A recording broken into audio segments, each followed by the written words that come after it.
I came to work at the hospital like any other day.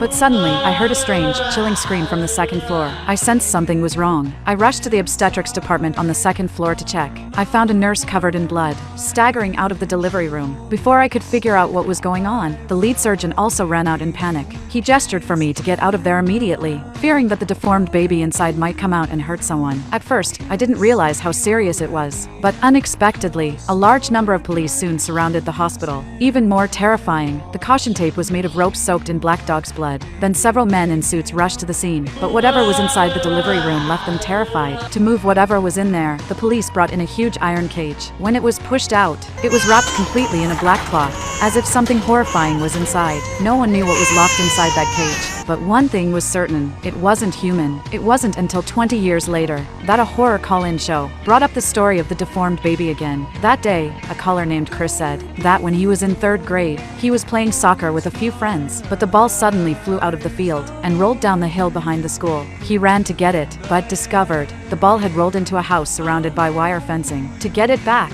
he crawled inside, but not even a minute later, he came running back in terror, curling up under the staircase in the school building, mumbling that he had seen something terrifying, saying it had an enormous head and many eyes. The incident quickly caught the priest's attention. To find out the truth, the priest immediately brought people to the house. But the moment he opened the door, he saw something that left him completely stunned.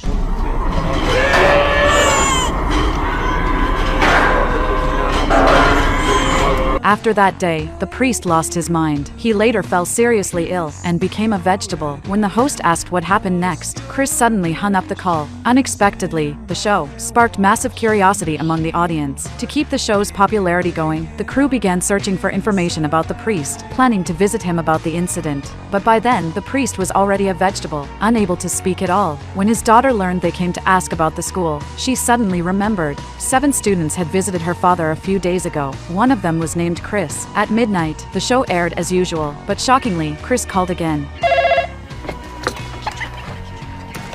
Where, Chris?